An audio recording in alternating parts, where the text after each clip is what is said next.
Bismillahirrahmanirrahim. Assalamualaikum warahmatullahi wabarakatuh. Kami dari kelompok 7 akan menjelaskan mengenai prosedur berperkara di pengadilan agama. Dalam prosedur berperkara di pengadilan agama terbagi menjadi 6 bagian, diantaranya yaitu 1. Prosedur perkara cerai talak, 2. Prosedur perkara cerai gugat, 3. Prosedur perkara gugatan lain, 4. Prosedur perkara banding, 5. Prosedur perkara kasasi, dan yang keenam yaitu prosedur perkara peninjauan kembali atau PK. Memasuki poin yang pertama yaitu mengenai prosedur perkara cerai talak. Dalam prosedur perkara cerai talak, prosedur atau langkah-langkah yang harus dilakukan pemohon suami atau kuasanya secara umum terbagi menjadi 5 bagian. Yang pertama, A. Mengajukan permohonan secara tertulis atau lisan kepada pengadilan agama atau mahkamah syariah. B. Pemohon dianjurkan untuk meminta petunjuk kepada pengadilan agama atau mahkamah syariah tentang tata cara membuat surat permohonan. C. Surat permohonan dapat dirubah sepanjang tidak mengubah posita dan petitum. Jika termohon telah menjawab surat permohonan ternyata ada perubahan, maka perubahan tersebut harus atas persetujuan termohon. Poin yang kedua yaitu permohonan tersebut diajukan ke PA atau mahkamah syariah. A. Yang daerah hukumnya meliputi tempat kediaman termohon. B. Bila termohon meninggalkan tempat kediaman yang telah disepakati bersama tanpa izin pemohon, maka permohonan harus diajukan kepada pengadilan agama atau mahkamah syariah yang daerah hukumnya meliputi tempat kediaman pemohon. C. Bila termohon berkediaman di luar negeri, maka permohonan diajukan kepada pengadilan agama atau mahkamah syariah yang daerah hukumnya meliputi tempat kediaman pemohon. Dan D. Bila pemohon dan termohon bertempat kediaman di luar negeri, maka permohonan diajukan kepada pengadilan agama atau mahkamah syariah yang daerah hukumnya meliputi tempat dilangsungkannya perkawinan atau kepada pengadilan agama Jakarta Pusat. Poin yang ketiga yaitu permohonan tersebut yang memuat A. Nama, umur, pekerjaan, agama, dan tempat kediaman pemohon dan termohon. B. Posita atau fakta kejadian dan fakta hukum. Dan C. Petitum atau hal-hal yang dituntut berdasarkan posita. Yang keempat yaitu permohonan soal penguasaan anak, nafkah istri dan harta bersama dapat diajukan bersama-sama dengan permohonan cerai talak atau sesudah ikrar talak diucapkan. Dan yang kelima yaitu membayar biaya perkara. Pada poin yang kedua yaitu mengenai prosedur perkara cerai gugat. Prosedur perkara cerai gugat, langkah-langkah yang harus dilakukan penggugat atau istri atau kuasanya secara umum terbagi menjadi 5 bagian. Yang pertama, A. Mengajukan permohonan secara tertulis atau lisan kepada pengadilan agama atau mahkamah syariah. B. Penggugat dianjurkan untuk meminta petunjuk kepada pengadilan agama mahkamah syariah tentang tata cara membuat surat gugatan. Dan C. Surat gugatan dapat dirubah sepanjang tidak berubah posita dan petitum. Jika tergugat telah menjawab surat gugatan ternyata ada perubahan, maka perubahan tersebut harus atas persetujuan tergugat. Yang kedua yaitu gugatan tersebut diajukan kepada pengadilan agama atau mahkamah syariah. A. Yang daerah hukumnya meliputi tempat kediaman penggugat. B. Bila penggugat meninggalkan tempat kediaman yang telah disepakati bersama tanpa izin tergugat, maka gugatan diajukan kepada pengadilan agama atau mahkamah syariah yang daerah hukumnya meliputi tempat kediaman tergugat. C. Bila penggugat bertempat kediaman di luar negeri, maka gugatan diajukan kepada pengadilan agama atau mahkamah syariah yang daerah hukumnya meliputi tempat kediaman tergugat. Dan D. Bila penggugat dan tergugat bertempat kediaman di luar negeri, maka gugatan diajukan kepada pengadilan agama atau mahkamah syariah yang daerah hukumnya meliputi tempat dilangsungkannya perkawinan atau kepada pengadilan agama Jakarta Pusat. Poin yang ketiga yaitu mengenai gugatan tersebut dimuat A. Nama, umur, pekerjaan, agama, dan tempat kediaman penggugat dan tergugat. C. Posita atau fakta kejadian dan fakta umum. Dan D. Petitum atau hal-hal yang dituntut berdasarkan posita. Pembahasan yang keempat yaitu gugatan soal penguasaan anak, nafkah istri dan harta bersama dapat diajukan bersama-sama dengan gugatan perceraian atau sesudah putusan perceraian memperoleh kekuatan hukum tetap. Yang kelima, membayar biaya perkara. bagi yang tidak mampu tempat dan perkara secara cuma-cuma. Dan yang keenam yaitu penggugat dan tergugat serta kuasanya menghadiri persidangan berdasarkan panggilan pengadilan agama atau mahkamah syariah. Poin yang ketiga yaitu prosedur perkara gugatan lain. Prosedur atau langkah-langkah yang harus dilakukan penggugat secara umum ada 4, yaitu 1. Mengajukan gugatan secara tertulis atau lisan kepada pengadilan agama atau mahkamah syariah. 2. Gugatan diajukan kepada pengadilan agama atau mahkamah syariah yang berupa A. Yang daerah hukum meliputi tempat kediaman tergugat.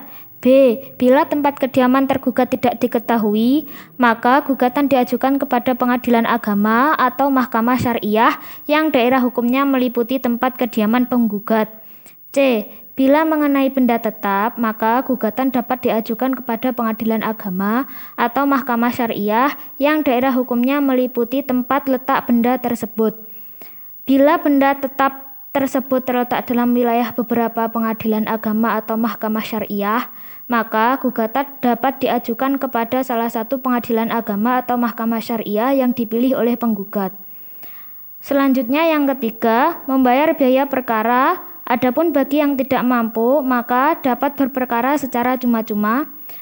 Dan yang keempat, penggugat dan tergugat atau kuasanya menghadiri sidang pemeriksaan berdasarkan panggilan pengadilan agama atau mahkamah syariah. Kemudian poin yang keempat, yaitu prosedur perkara banding. Prosedur atau langkah-langkah yang harus dilakukan pemohon banding secara umum ada 9. 1.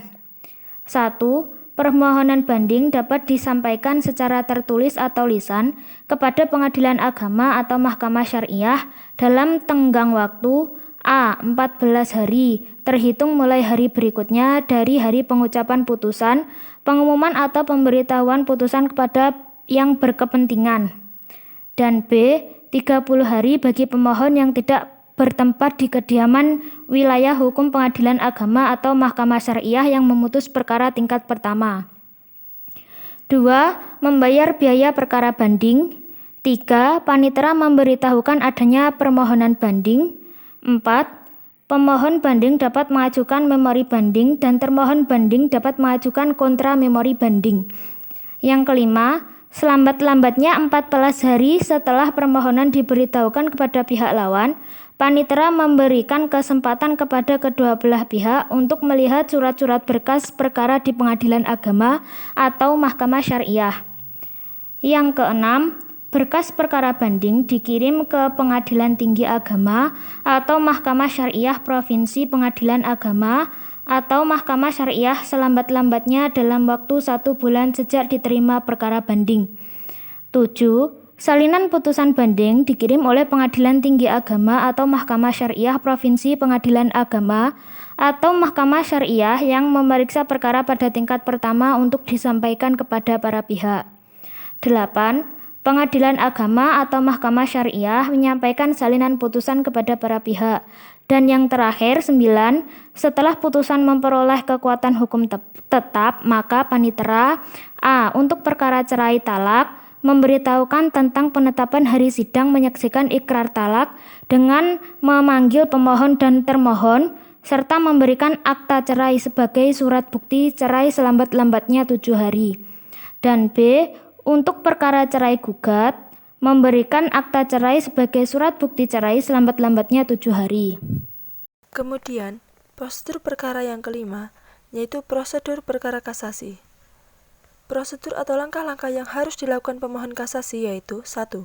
Permohonan kasasi harus disampaikan secara tertulis atau lisan melalui pengadilan agama atau mahkamah syariah yang memutuskan perkara dalam tenggang waktu 14 hari sesudah penetapan atau putusan Pengadilan Tinggi Agama atau mahkamah syariah provinsi diberitahukan kepada pemohon. Kedua, membayar biaya perkara kasasi. Ketiga, panitera pengadilan tingkat pertama memberitahukan secara tertulis kepada pihak lawan selambat-lambatnya 7 hari setelah permohonan kasasi terdaftar. Keempat, pemohon kasasi wajib melaporkan memori kasasi dalam tenggang waktu 14 hari setelah permohonannya didaftar.